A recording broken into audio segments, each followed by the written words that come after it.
Welcome to system training for the Alaska Land Mobile Radio System.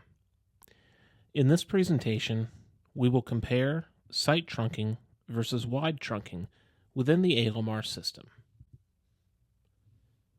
By default, Alaska Land Mobile Radio operates in a wide trunking mode. Simply put, wide trunking is a terminology that allows for each radio to access each part of the system, and for all users to be able to hear and transmit back on the same talk group. For instance, if the radio is programmed with the same talk group, and I was in Anchorage and you were in Fairbanks, I could transmit from Anchorage on that same talk group.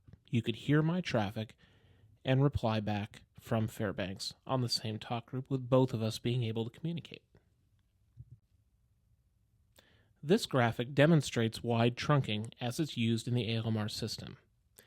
In this example, a radio is wanting to tune to a particular talk group on Site 1.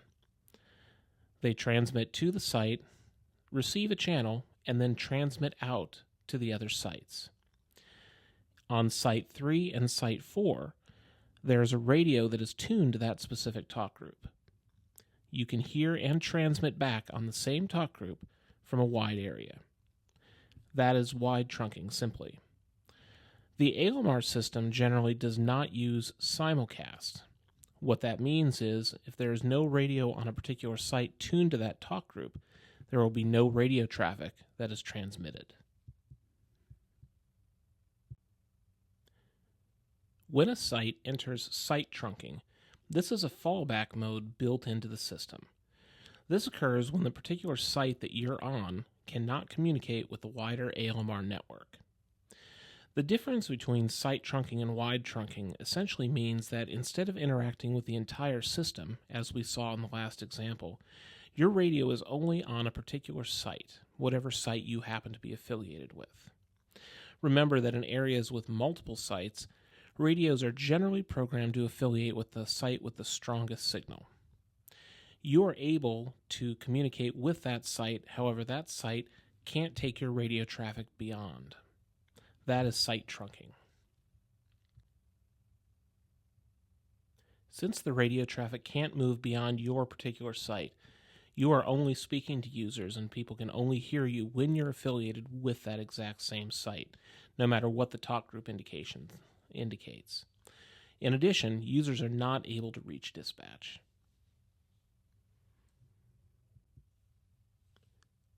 You may or may not know that you are in site trunking. Some radios and some agencies program their radios with an alarm that indicates that the site that they're in has gone into site trunking, so you're aware. Check with your agency programmer to see if your agency has those alarms set in your system. Some dispatch centers may or may not see an indication depending on the issue. However, most dispatch centers that are connected directly to the core will also not see a site trunking indication, but they will lose communication with the individual users that are in site trunking.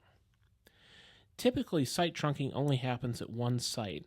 However, there have been times due to various external circumstances that a group of sites has gone into site trunking. So there may be one site that may be having an issue that's gone back to that fail-soft mode, or there could be multiple sites. Depending on your agency's usage of the system and geographic footprint, you may or may not be disrupted by a site trunking event. Agencies that are operating in one small geographic area that may not have multiple ALMR sites serving the area may be able to communicate as normal, with the exception of being able to reach a remote dispatch center. Agencies that have statewide talk groups or large regional talk groups on an installation where multiple sites are serving that particular area may have issues with people being segmented off in site trunking. The ALMR system is designed with redundancy to prevent site trunking if at all possible.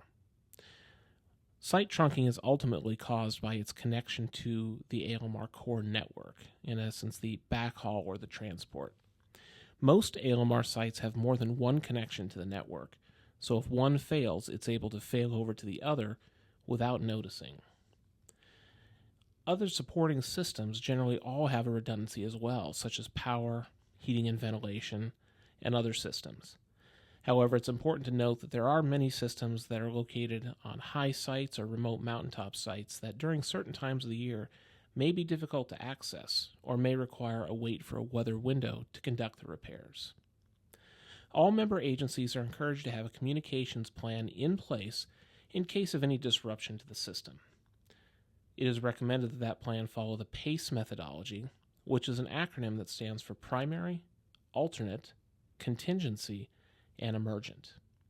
Depending on your agency's needs, you may stay in the site trunking site, or you may move to an alternate form of communications if that's available.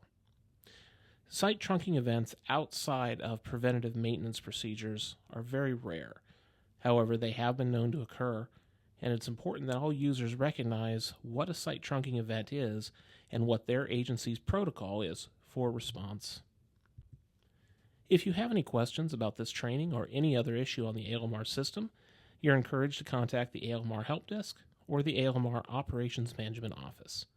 Don't forget to look on our website and follow us on Twitter.